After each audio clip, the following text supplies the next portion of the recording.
Allô,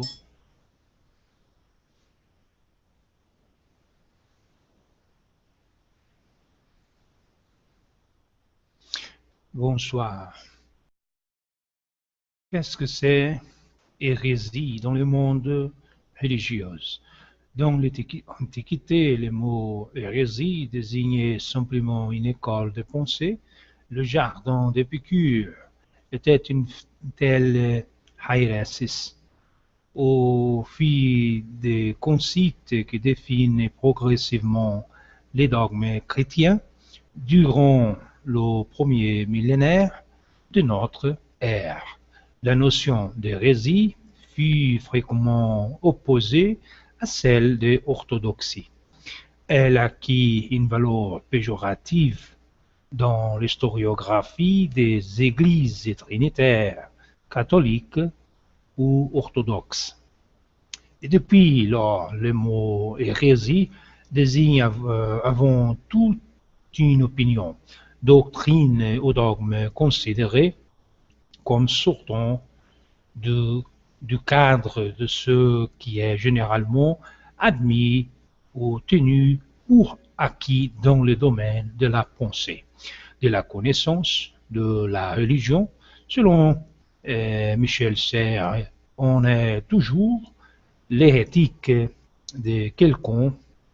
Les trinitaires eux-mêmes sont des hérétiques aux yeux des chrétiens chalcédoniens qui ont conservé les doctrines d'avant l'année 450 ans.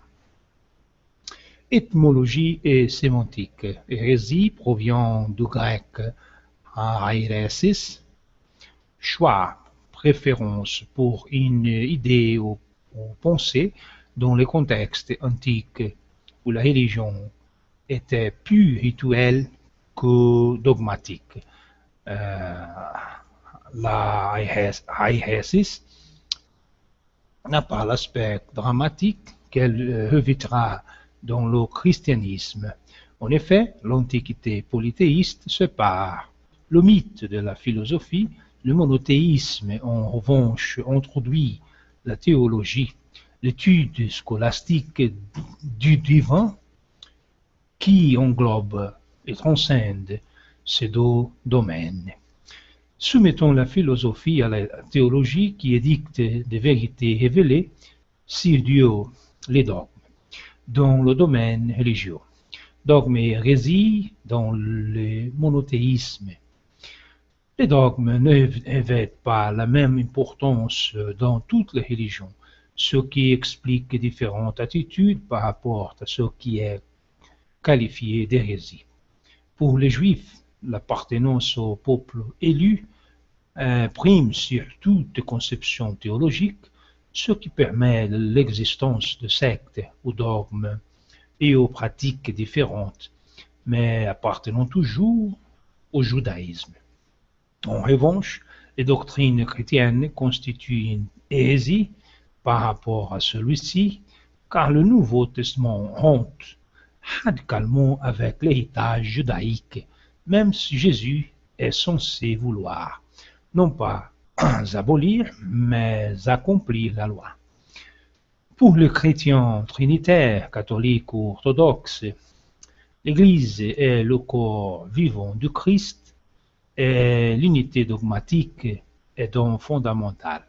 Toute hérésie étant une attente à cette unité, elle est une blessure infligée au corps de Christ, donc un sacrilège. Dans l'Antiquité chrétienne, association de certaines de ces doctrines au pouvoir politique, après Constantin Ier, par exemple, va donner également une importance temporelle à ces questions.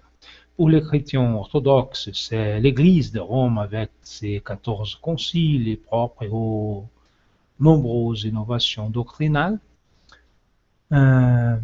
filioque, par exemple, ou canonique, célibat des prêtres, inquisition, infaillibilité du pape, qui constitue une hérésie.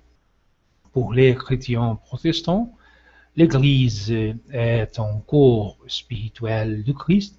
L'unité spirituelle est fondée sur la reconnaissance de Christ comme Dieu et Seigneur par chaque fidèle. Chaque Église correspond à une partie différente de ce corps spirituel. Donc la division en d'autres dogmes et pratiques ne correspond pas forcément à la définition d'une hérésie. Pour tous les chrétiens, catholiques, protestants et orthodoxes, l'hérésie est une doctrine qui nie la divinité de Christ et son pouvoir à accorder le salut. À ce titre, l'athéisme en est digne. Pour les musulmans, un dogme n'est valide que s'il est explicitement contenu dans le Coran, qui, selon la foi islamique, est issu des paroles d'Allah, dictées à Gabriel, qui les révéla à Mohammed. En tout état de cause, l'islam sunnite n'ayant pas de clergé, aucune autorité n'a compétence pour décider de la validité d'une interprétation particulière du livre saint.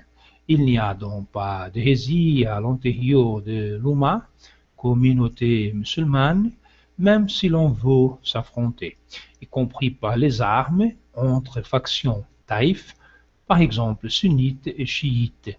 Il y a seulement l'humain d'un côté et l'incroyance de l'autre, voire division du monde dans l'islam.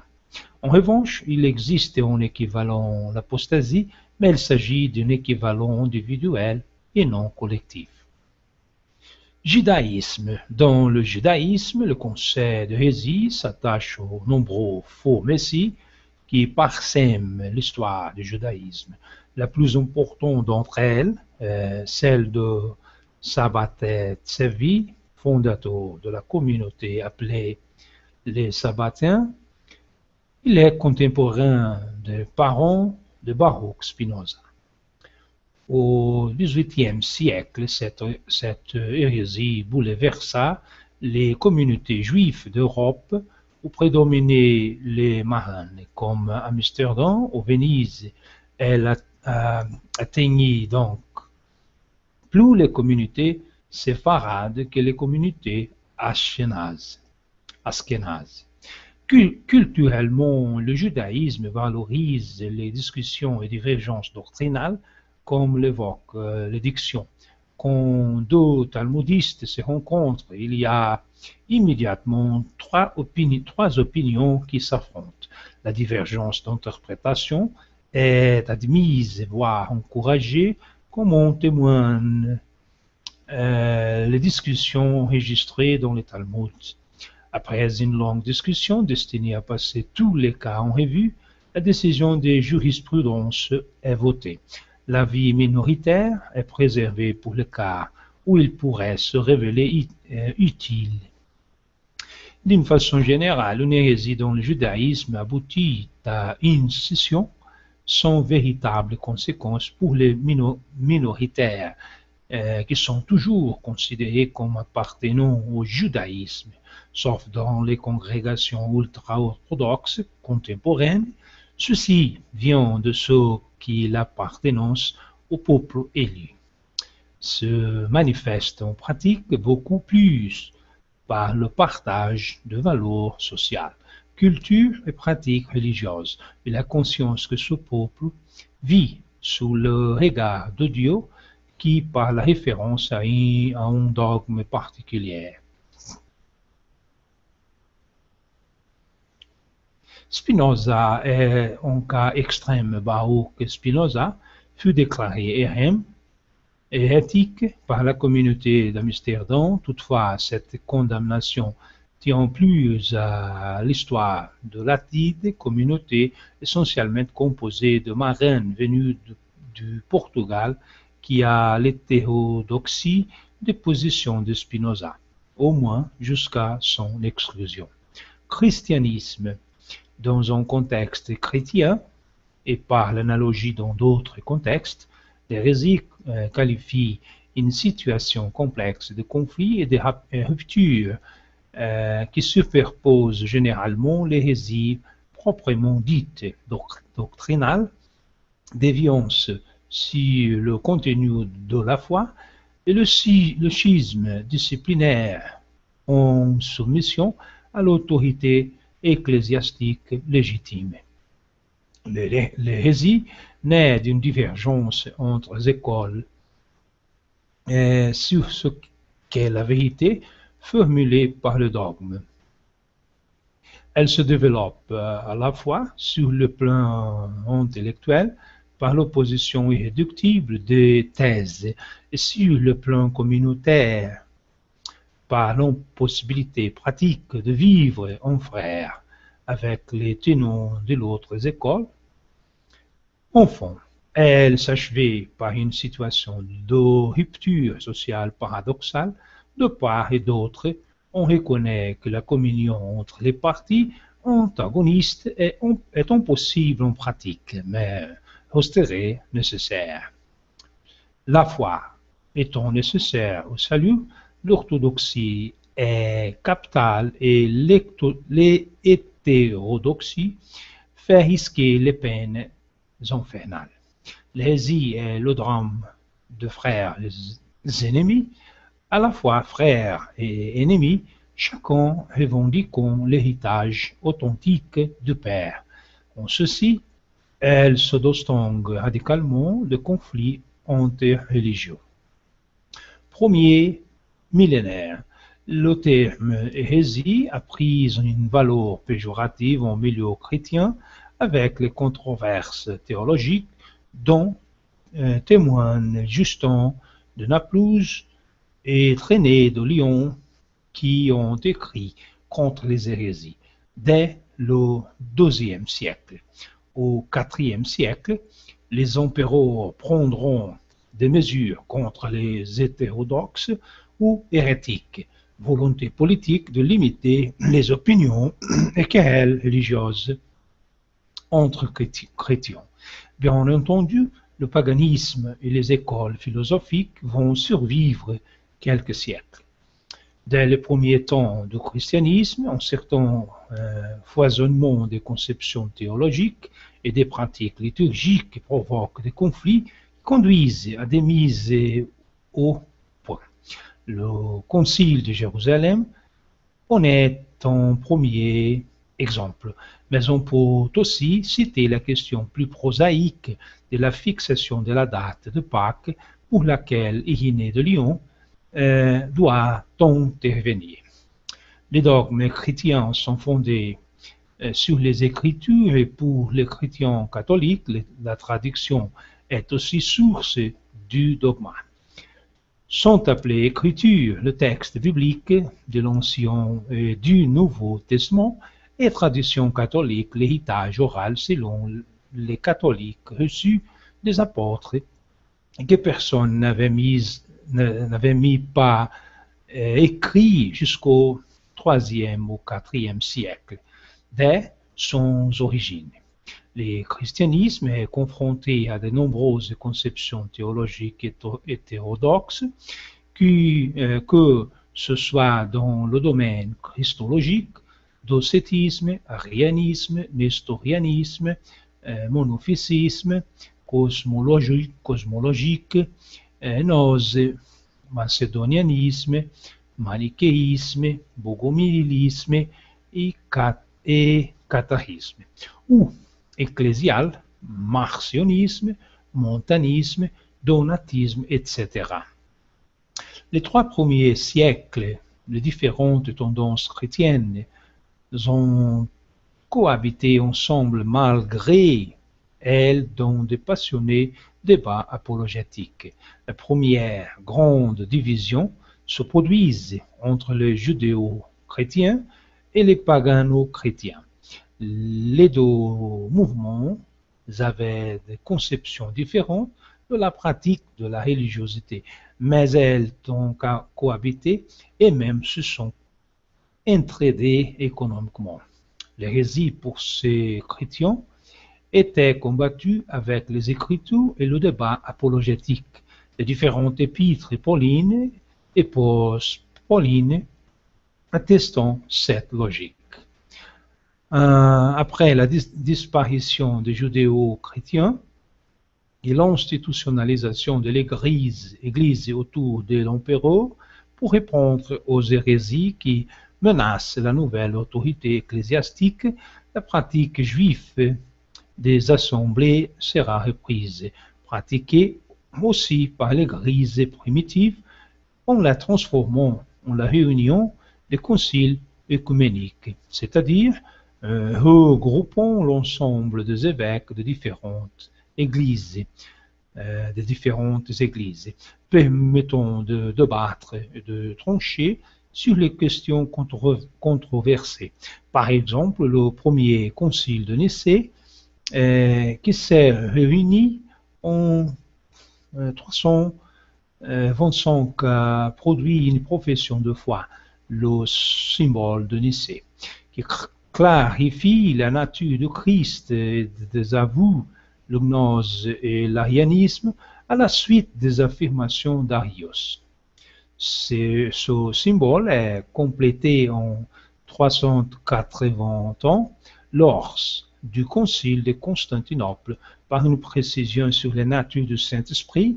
Le symbole de Nicée-Constantinople est aujourd'hui encore la forme ordinaire du credo des chrétiens trinitaires. Dès lors qu'un concile a tranché toute théologie contraire aux dogmes ainsi définis, se trouve de fait hérétique. Si ces conciles ont un rôle positif de normalisation de la foi chrétienne, ils sont aussi en effet secondaires qui changent le visage de la chrétienté. Ils légitiment la centralisation du nouveau pouvoir ecclésiastique organisé par le pouvoir impérial. Quiconque professe et diffuse une telle théologie pêche alors contre l'unité de l'Église. Il est donc passible d'excommunication. Dans la pratique, la lutte contre les hérésies revêt plusieurs formes qui, contrairement à une idée répandue, au début sont rarement violentes. Les plus communes sont la catéchèse, enseignement d'initiation, et les prêches, discours réalisés notamment au cours de messe. À partir de l'édit de Constantin Ier en 313 et plus particulièrement à partir du concile de Nicomédie 317,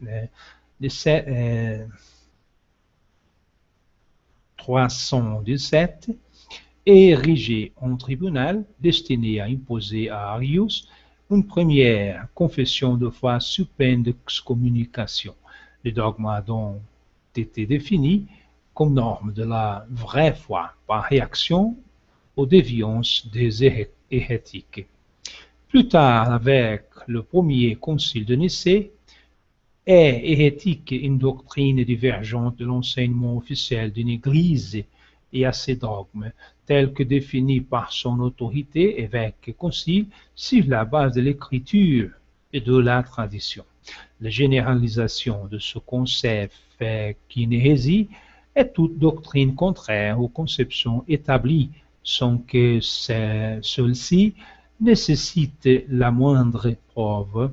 Le pouvoir de condamner en lieu l'hérésie quasi synonyme d'hétérodoxie est l'occasion de créer une nouvelle forme d'orthodoxie dans le contexte du développement des hétérodoxies du XIIe et IIIe siècle. Une hétérodoxie devient une hérésie à partir du moment où un concile la condamne.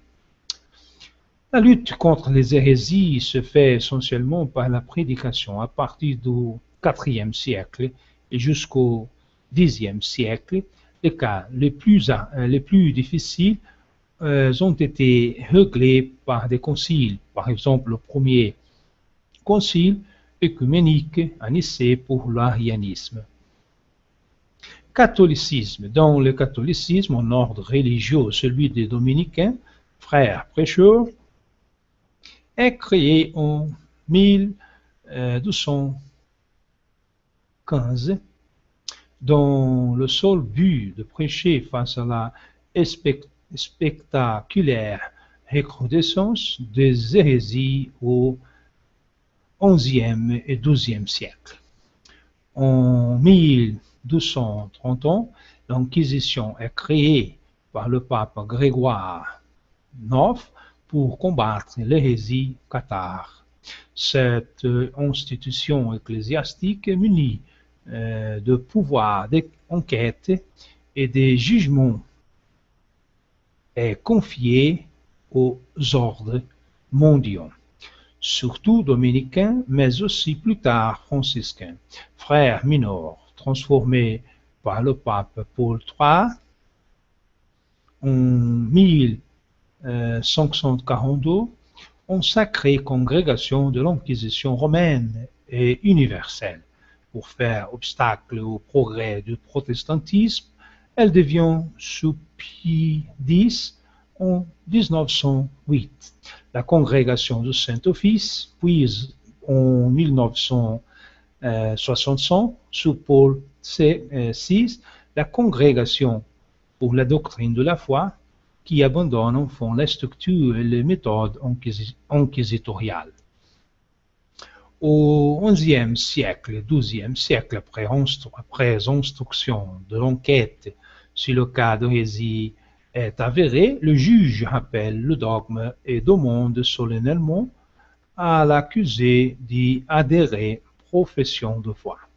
Dans le cas où l'accusé accepte de se rétracter, il est condamné à une simple pénitence, généralement sous forme d'acte de dévotion, de charité ou d'un pèlerinage, sauf s'il s'était rendu coupable de conversion à son hérésie. Dans ce cas, il encourt le murement, c'est-à-dire la prison peine exécutée par les autorités séculières. En cas de refus, il est excommunié, il perd alors toute autorité, qu'elle soit religieuse ou séculière, ne peut plus recevoir et encore moins prodiguer de sacrements, enfin, et surtout, il est voué à la damnation éternelle. Le bûcher ne vaut qu'en cas de relapse, c'est-à-dire qu'une personne qui est rétractée au cours d'un précédent jugement continue à enseigner sa doctrine hérétique. Là encore, lorsque l'accusé est convaincu de relapse, il est remis au bras séculier qui exécute la peine. En 1056, la bulle Gratia Divina définissait l'hérésie comme la croyance, l'enseignement ou la défense d'opinions, dogmes, propos, idées contraires aux enseignements de la Sainte Bible, des saints évangiles, de la tradition christianisme et du magistère. D'après le catéchisme de l'Église catholique, l'hérésie est la négation obstinée après la réception du baptême d'une vérité qui doit être crue de foi divine et catholique, ou les doutes obstinés sur cette vérité. L'hérésie contrevient au premier commandement. Tu adoreras le Seigneur ton Dieu et tu le serviras. Sur le plan de la foi, première des vertus théologales, il ne faut pas la confondre avec l'incrédulité, qui est la négligence de la vérité révélée ou le refus volontaire d'y donner son assentement, avec l'apostasie, qui est le rejet total de la foi chrétienne, et avec le schisme, qui est le refus de la soumission au souverain pontife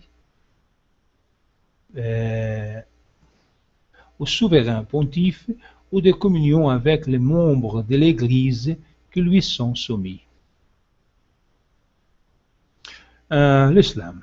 Le mot arabe proche de la notion de hérésie est bid'a, c'est-à-dire innovation en hadith, jugé authentique, met en garde les musulmans contre toute forme d'innovation. Toutefois, la compréhension de cette notion diffère selon les écoles. Le Coran étant la première source de la jurisprudence islamique, il est commun de trouver plusieurs interprétations au même texte à partir des clarifications tirées de la parole et de la tradition du prophète. Ali Ashgar, ingénieur, dit dans son livre à propos de la méthodologie de l'interprétation du Coran, les interprétations du Coran sont multiples. Jamais les commentateurs et les interprètes de ce livre ne sont parvenus à l'unanimité sur les lectures possibles, car le Coran se prête à de nouvelles interprétations. De nombreuses interprétations qui ont été presque sacralisées par la tradition sont en réalité des productions de l'époque médiévale. Et les interprétations qui s'appuient dans les hadiths demandent à ce que soit vérifiée l'authenticité de ceux-ci. Certains entrent en contradiction avec le texte même du Coran. Le penseur indien Ashgar Ali Engineer plaide pour que chaque génération se voie reconnue le droit d'interpréter le Coran avec son propre éclairage, à la lumière de ses propres expériences. Kafir. La charte de Yatrib, connue sous le nom Constitution de Médine, quoique le mot Al-Médina n'y apparaisse pas, définit le kafir ou le calcitron. Il est exclu des garanties de sécurité et d'assistance prévues par ce pacte. Entre autres, il ne peut exercer la vengeance selon la loi du talion. Un affidé ne tue pas un autre affidé pour venger un kafir. La raison invoquée est que le kafir ne se fie ni en Dieu, ni en Mahomet. Le bahaïsme, fondé sur une base hétérodoxe musulmane, chiite, né en Iran en 1844, est persécuté par l'islam au titre d'apostasie. Exception. Plus loin dans la charte, ceux de juifs qui nous suivent ont droit à l'assistance en parité, on ne les lèse pas et on ne s'allie pas contre eux. Toutefois, le document ne désigne jamais ces juifs alliés de leur nom propre de tribu, mais seulement par leur relation aux tribus affidées et manifeste une vigilance méticuleuse à leur égard. Au 8e siècle, les Juifs de Yatrib faisaient l'objet de discussions et polémiques plutôt que d'un accord tranquille. Zandaka. Le terme Zandaka désigne aussi bien en perse les doctrines hétérodoxes, ceux qui adhèrent aux religions antécédentes à l'islam, mazdéisme, zoroastrisme, toutes sortes de livres penseurs matérialistes s'exprimant le plus souvent par la poésie compris comme athée, seront condamnés sous ce chef d'accusation, Ibn al-Mukafa, mort en 760, Bachar ibn Bourd, mort en 745, Abu Nuwas, mort en 810, Al-Mutanabi, mort en 965, Abu Mansour al-Hallaj, 858, 922, dont la vie et la passion sont comptées par Louis Massignon. Abu Allah al-Ma'ari, mort en 1157, Al-Suhrawadi, 1154-1191. Et quelques ulémas, dont le fondateur de la charia, Ibn Hanbal, mort en 855, quand le calife Al-Ma'moun, 813 et 833, instaure le motazilisme comme religion d'État. Fitna. La fitna signifie ce qui lors ta vision et t'entraîne dans la confusion, la beauté, une idée. La fitna signifie la beauté avec désordre et confusion. La fitna est l'innovation dans les instructions religieuses. La fitna est ce qui est condamnable. On se trouve donc devant une aporie car chaque croyant doit s'approprier personnellement le texte du Coran. Le questionnement de sciences humaines comme les diverses utilisations idéologiques qui sont faites de textes coraniques invite à une réflexion sur la manière dont le croyant s'approprie de la parole de Dieu. Trop souvent, celle-ci est considérée comme un texte figé, passif, alors qu'une foi vivante doit susciter un véritable dialogue entre le lecteur ou l'auditeur et le texte. C'est ce que rappelle Rachid Bonzine dans un article qui vient de publier la revue Islam et que nous vous proposons avec l'accord des responsables de cette publication. Hors du champ religieux, le mot hérétique est souvent employé pour qualifier ceux qui sont du conformisme ambiant. Alain Bombard a appelé l'hérétique son canot pneumatique destiné à définir des règles de survie pour les naufragés en haute mer. Car très peu de ses contemporains croyaient à sa réussite et la plupart des professionnels avaient prédit son échec.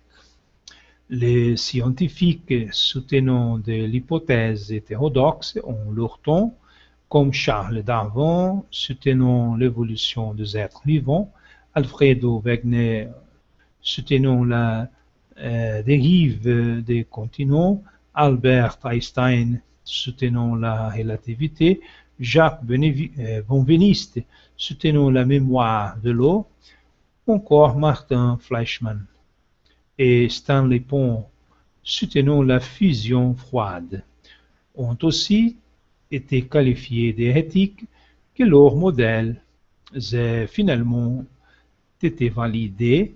Darwin, Wegener, Einstein, ou non les autres.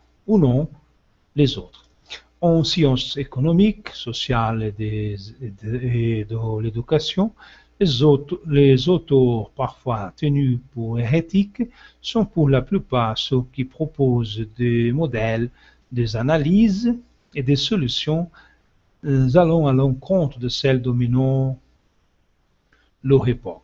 Par exemple, le fourieriste et le phalanstère, l'analyste hétérodoxe en économie Joseph Eugène Stiglitz, les partisans de la décroissance comme Nicolas Georgescu Roegen, le penseur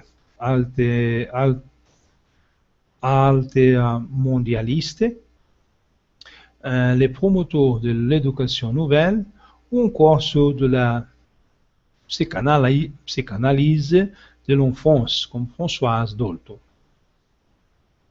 Merci beaucoup. Jusqu'une prochaine rencontre.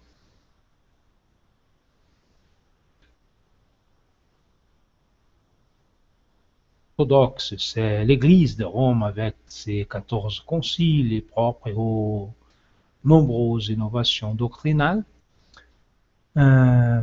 Filioque, par exemple, ou canonique, célibat des prêtres, inquisition, infaillibilité du pape, qui constitue une hérésie.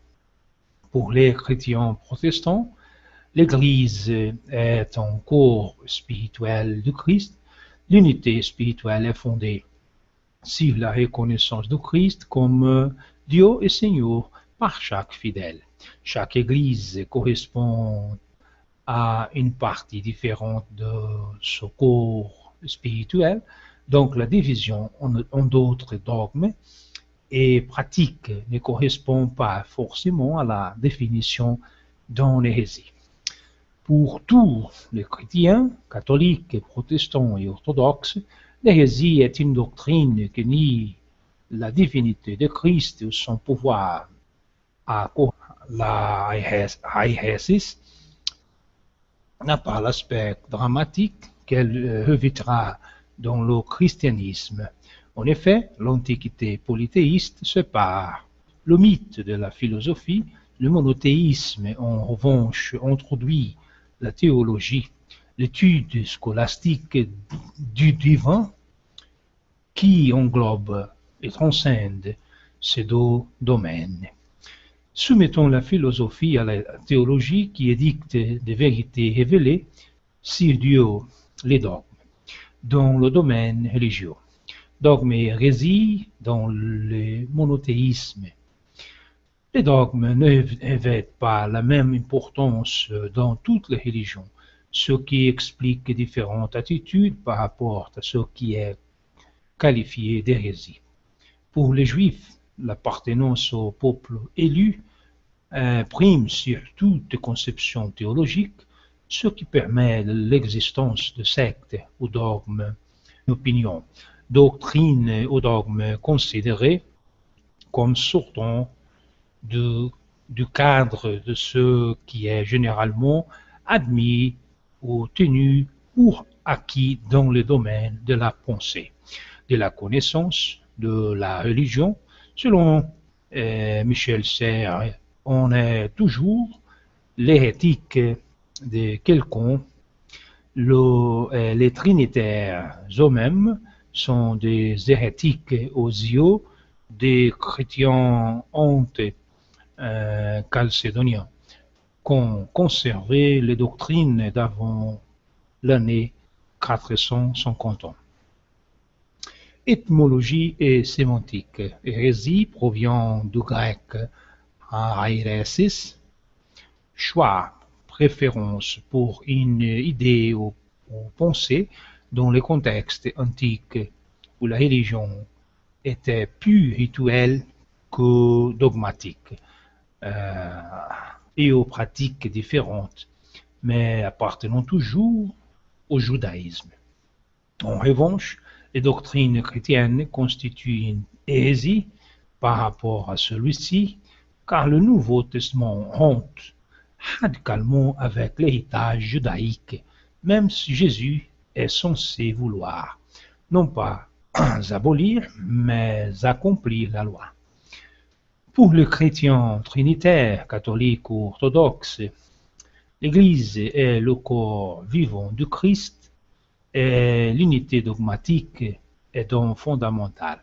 Toute hérésie étant une atteinte à cette unité, elle est une blessure infligée au corps de Christ, donc un sacrilège. Dans l'Antiquité chrétienne, association de certaines de ces doctrines au pouvoir politique, après Constantin Ier, par exemple, va donner également une importance temporelle à ces questions. Pour les chrétiens orthodoxes, alors,